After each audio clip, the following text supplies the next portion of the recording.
ठीक है सर, एक दो सवाल मेरे भी हैं, लेकिन उससे पहले मनोज गहलोला सर हैं हमारे साथ, सीनियर जर्नलिस्ट हैं, एडिटर इन चीफ है न्यूज नेशन नेटवर्क के, उनका भी मैं रुख करूंगा।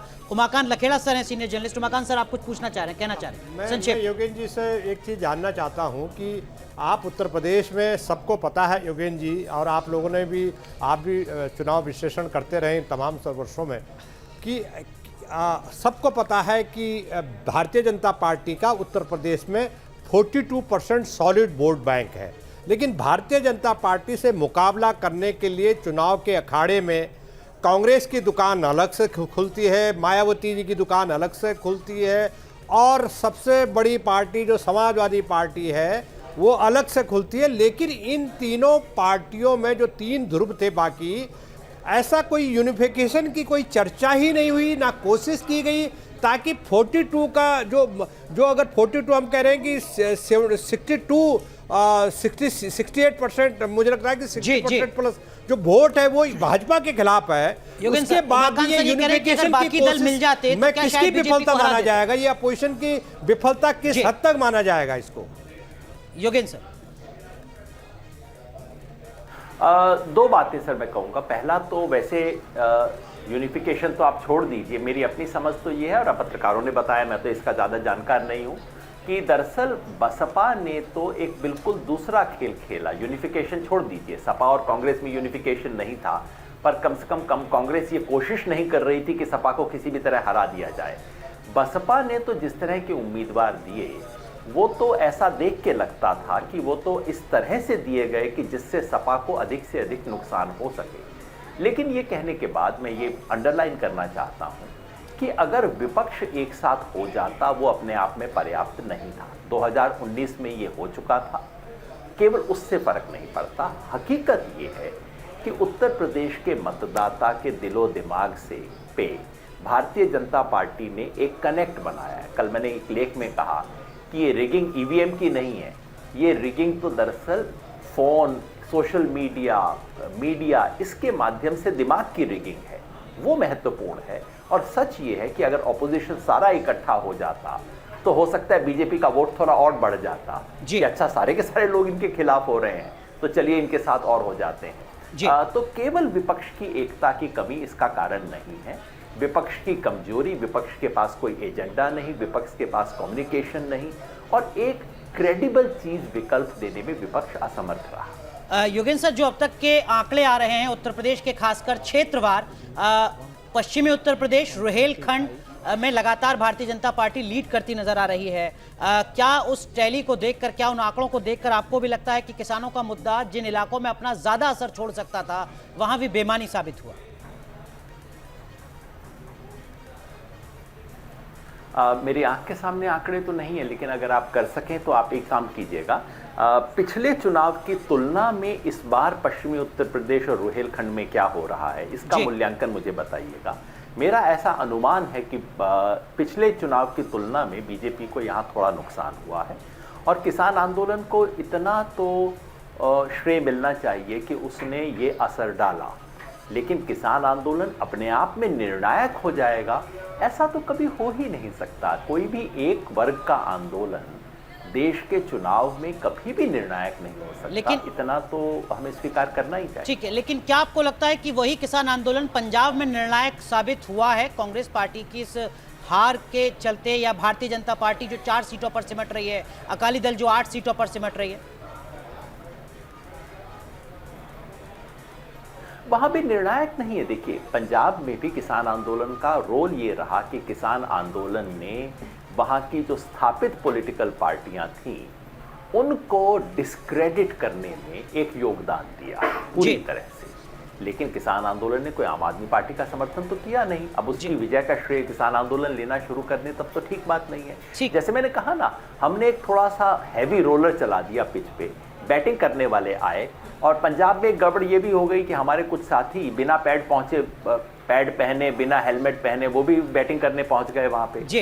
तो उससे नुकसान हो गया ठीक थोड़ा है सा। सर, कुछ आंकड़े मैंने जुटा लिए हैं, अब वो मैं आपको बता दूं। उत्तर प्रदेश में जो पहले चरण की 58 सीटें थी उसमें से 42 सीटों पर भारतीय जनता पार्टी आगे चल रही है और समाजवादी पार्टी सिर्फ 16 सीटों पर आगे चल रही है। यानी 58 में से 42 सीटों पर पश्चिमी उत्तर प्रदेश के पहले चरण में मुजफ्फरनगर से जो शुरू होता है उसमें भारतीय जनता पार्टी 42 सीटों पर आगे है। अब मैं आऊंगा आपके पास। मनोज गैरोला सर आपसे कुछ कहना चाहते हैं। मनोज सर।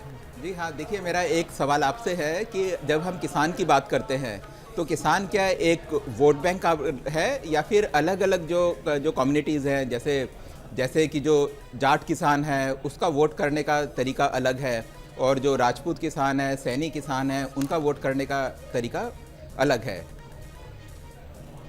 योगेंद्र सर। मनोज जी, किसान की तो त्रासदी ही यही रही है कि किसान वोट हमेशा टुकड़ों में बटा रहा है। किसान 4.25 साल तक तो किसान रहता है, धरना प्रदर्शन, अरे फसल का मुआवजा नहीं मिला, दाम नहीं मिला, और आखिरी 3 महीनों में वो जाट, अहीर, सैनी, कुर्मी बन जाता है जिसका फायदा उठाते हैं। इस बार उत्तर प्रदेश में इसमें 2 सूत्र बदलाव आया होगा, ऐसा मेरा मानना है। अगर हम पश्चिम उत्तर प्रदेश के आप आंकड़े मुझे बता रहे थे, लेकिन मैं चाहता हूं कि हम 2017 के उससे तुलना करके देखें कि 2017 में इन्हीं सीटों में क्या भारतीय जनता पार्टी की स्थिति इससे बेहतर थी, कमजोर थी। हो सकता है आपको 2-1 घंटे के अंदर इसके वोट के आंकड़े भी बिल्कुल उसे देखिएगा। मेरा अभी भी विश्वास है कि भारतीय जनता पार्टी को पिछली बार की तुलना में नुकसान हुआ है। बस इतना ही किसान आंदोलन कर सकता है। इससे फालतू किसान आंदोलन सोच ले कि हम देश के राजा हैं, हम तय करेंगे कौन कुर्सी पे बैठेगा, ये तो बात ही सही नहीं है। ठीक है, लेकिन आपने कहा कि जब आप आप कुछ कहना चाहते हैं। अच्छा, तो इसका मतलब ये है कि आप ये बात स्वीकार करते हैं कि किसान आंदोलन का जो पर्पस होना चाहिए था कि जो अलग अलग कम्युनिटीज़ के जो किसान हैं, किसान एज अ कम्युनिटी हमारी पॉलिसीज़ को इन्फ्लुएंस करें या फिर वो एक एज ए कम्युनिटी वोट करें, तो वो मेरे ख्याल से कि हो नहीं सका। यूनिफाइंग जो सही मायने में जो यूनिफिकेशन किसानों का होता वो हो नहीं सका। सर, आप खुद विद्यार्थी हैं इन चीज़ों के। इस देश का किसान आंदोलन पिछले 100 साल में एक भी किसान आंदोलन नहीं रहा जो पूरे देश में एक साथ खड़ा हो गया हो, जो तमाम कम्युनिटीज़ के लोगों को एक साथ कर दिया हो। ये बहुत एक लंबी प्रक्रिया है और उसमें हम 2-4 कदम आगे जरूर बढ़े हैं। मैं समझता हूँ उत्तर प्रदेश के अंदर मैंने देखा जो खासतौर पे भूस्वामी किसान समुदाय थे, जाति के हिसाब से बोलूँ तो जैसे जाट हुए, कुर्मी हुए, मौर्य हुए, इनमें पिछली बार की तुलना में बीजेपी से दुराव थोड़ा सा ज़्यादा हुआ। अब हो सकता है जाट में कुछ ज़्यादा हुआ हो, गुर्जर में थोड़ा सा कम हुआ हो, कुर्मी में और भी कम हुआ हो, ऐसा होता है। लेकिन पहले से असर होना शुरू हुआ है। लेकिन मैं बिल्कुल स्वीकार करता हूं कि किसानों को एक राष्ट्रीय समूह के रूप में बतौर किसान खड़ा करने का प्रोजेक्ट अभी अधूरा ही नहीं, मैं तो कहूंगा अभी तो केवल पहले 2-4 कदम हमने उस दिशा में लिए हैं। ठीक है, जो आपने जानकारी मांगी थी सर, वो जानकारी मेरी सहयोगी ज्योति ने जुटाई है। 2017 में पहले चरण की 58 विधानसभा सीटों में से भारतीय जनता पार्टी को 53 सीटें मिली थी, 53।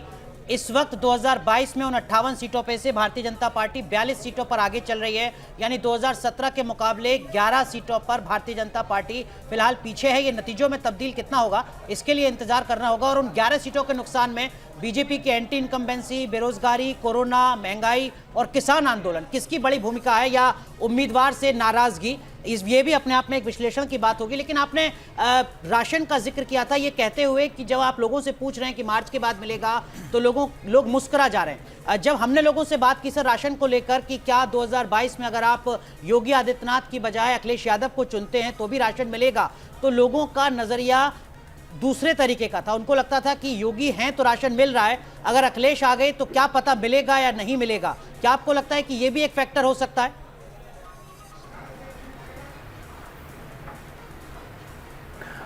नहीं, मुझे नहीं लगता कि ये इतना बड़ा फैक्टर था। जो एक महत्वपूर्ण बात थी वो एक मतलब क्या हुआ कि इस राशन वाली बात ने बीजेपी के वोटर को बोलने की कोई बात दी थी। और बीजेपी का वोटर हर गांव में बोला करता था, साहब आप देख लीजिए, आप मुसलमानों से पूछ लीजिए इनको मिला के नहीं मिला, और उन्हें वाकई मिला था।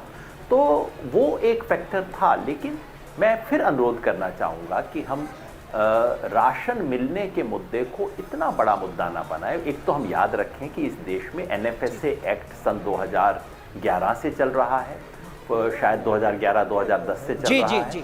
फूड सिक्योरिटी के अंतर्गत राशन देने की व्यवस्था 50-70 साल से चल रही है देश में। इस बार केवल उसका एक थोड़ा सा एडिशनल कंपोनेंट दिया गया है और कोई बात नहीं है, लेकिन उस पुराने और एडिशनल कंपोनेंट दोनों के साथ बीजेपी की छवि लगा दी गई है। ये काम लेफ्ट फ्रंट की सरकार बंगाल में भी किया करती थी कि केंद्र सरकार से कुछ पैसा आता था तो लेफ्ट फ्रंट की सरकार ऐसे प्रेजेंट किया करती थी कि हमने बंगाल के बॉर्डर को दिया है। तो बीजेपी ने उसका राजनीतिक इस्तेमाल कहीं ज़्यादा प्रभावी तरीके से किया है। अंतर वो है, अंतर डिलीवरी में या राशन की बहुत कोई शानदार व्यवस्था हो गई हो पूरे एंड्योरिंग तरीके से, ये नहीं है। ठीक है सर, आपने शुरुआत में भी ये कहा योगेंद्र जी कि जिस तरीके से, जिस अंदाज से बीजेपी ने अपनी बात जनता के सामने रखी, वो जनता को समझ आई और जनता ने उसको एक्सेप्ट करते हुए 2017 में भी और अभी भी उसके लिए वोट दिया। जो उनकी स्ट्रैटेजी, डिजिटल स्ट्रैटेजी है, जिस माध्यम से बीजेपी अपने काम को भुनाने की कोशिश करती है। लेकिन इस बार जब हमारे सहयोगी ग्राउंड पर पहुंचे तो लॉ एंड ऑर्डर वो भी एक बड़ा मुद्दा था। चूंकि महिलाओं के लिहाज से मैं खास तौर पर इसका जिक्र करना चाहूंगी। ज्यादातर महिलाओं का कहना था कि अब हम सुरक्षित महसूस करते हैं। आप मानते हैं ये बीजेपी की जो बढ़ती हुई सीटें, 278 सीटों पर अभी बीजेपी आगे चल रही है, उसमें एक बड़ा फैक्टर साबित हुई? इसमें कोई संदेह नहीं है। मैं खुद उत्तर प्रदेश में घूमा और लगभग हर जगह बीजेपी का समर्थन करने वाला हर व्यक्ति कहता था यही बात, बहन बेटियों की इज्जत आज सुरक्षित है। हालांकि जब मैं पूछता था कि अच्छा आपके गांव में बहन बेटियों की 5 साल पहले क्या स्थिति थी, क्या ऐसी कोई घटना हुई, अधिकांश में लोग बता नहीं पाते थे। लेकिन ये बात सदैव थी और इसमें सच था। सच ये है कि समाजवादी पार्टी का जब रूल था उत्तर प्रदेश में, उस वक्त एक जाति विशेष की दबंगई चलती थी और लोगों के मन में रहता था, नाम लेके भी कहूँ, अखिलेश यादव की जो अपनी जाति है यादव, उन लोगों की दबंगई चलती थी, ऐसा लोगों के मन में इंप्रेशन था उस वक्त। और दूसरा ये कि अगर कोई मुस्लिम समुदाय का छुटभैया नेता कुछ गड़बड़ काम करेगा तो उसको पॉलिटिकल प्रोटेक्शन मिलेगा। ये दोनों बातें अखिलेश सरकार के समय लोगों के मन में थी, उसकी लोगों के मन में अनीस थी। भारतीय जनता पार्टी ने उस याद को, लोगों की उस याद को जिंदा किया, उस पे लेंस लगाया, उसको बहुत बड़ा बना के दिखाया। और भारतीय जनता पार्टी के ज़माने में जो एक दूसरी जाति की, जो योगी जी की जाति है, ठाकुर लोगों की, उनकी दबंगई चलती है, इस बात को छोटा किया गया। इसको मीडिया ने भी कभी बहुत कायदे से नहीं बताया, वो अंतर हुआ। लेकिन इसमें आप कोई संदेह नहीं, आप जो बात कह रही हैं ये हर जगह हुई और महिलाओं के लिए इसका असर जरूर हुआ होगा। मैं खुद बहुत महिलाओं से बात नहीं कर पाया, उत्तर प्रदेश के ग्रामीण कॉन्टेक्स्ट में बहुत मुश्किल होता है, लेकिन महिलाओं के मन में सुरक्षा का सवाल बहुत बड़ा सवाल रहा होगा, इसमें कोई संदेह नहीं हो सकता। सर एक दो सवाल मैं और आपसे बस लेना चाहूंगा। समाजवादी पार्टी का बहुत बड़ा फेलियर था। योगेंद्र जी, एक दो सवाल बस और आपसे लेना चाहूंगा। भारतीय जनता पार्टी जिसको लेकर एक तस्वीर लगातार ये बनी रही है कि वो मुसलमानों से परहेज करती है, मुसलमानों से दूरी बनाती है, वेलफेयर स्कीम जिसका जिक्र आप लगातार कर रहे हैं, मैं भी आपसे सवाल पूछ रहा हूँ, मकान के लिए 2.5 लाख रुपए की मदद, जिसमें लगातार सरकारी आंकड़े आ रहे हैं कि बड़ी संख्या में हिंदुओं से ज़्यादा फायदा मुसलमानों को मिला है। अगर ये आंकड़े सही हैं तो आपको लगता है कि भारतीय जनता पार्टी की राष्ट्रीय स्तर पर भी तस्वीर बदल रही है, जो लोकतंत्र के लिहाज से बेहतर भी है?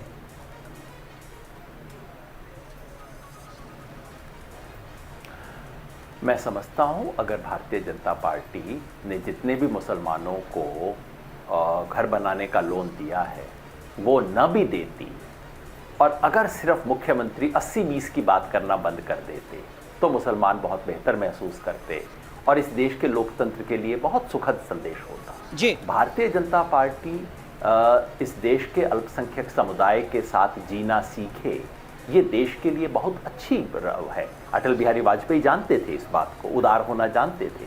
लेकिन आज भारतीय जनता पार्टी जो कर रही है वो वैसा कतई नहीं है। आपको ध्यान होगा ये कैंपेन शुरू कहाँ से हुआ, 80-20 से शुरू हुआ।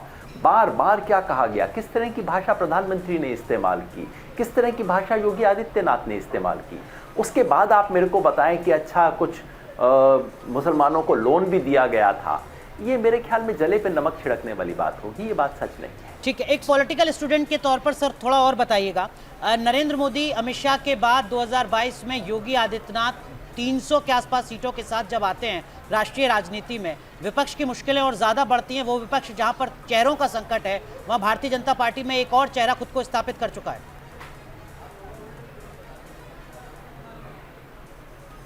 विपक्ष की मुश्किलें बढ़ती हैं, इस देश के प्रतिपक्ष की मुश्किल बढ़ती है और इस देश के लोकतंत्र की मुश्किल बढ़ती है। बिल्कुल आज के परिणाम से वो सब लोग, जब मैं उत्तर प्रदेश घूम रहा था तो हर एक्टिविस्ट, कोई किसान आंदोलन का एक्टिविस्ट, कोई ऑपोजिशन का, हमारे जन आंदोलन के साथी, सब कह रहे थे भाई साहब एकदम बीजेपी का सफाया हो गया, अब तो समाजवादी पार्टी की लहर चल रही है।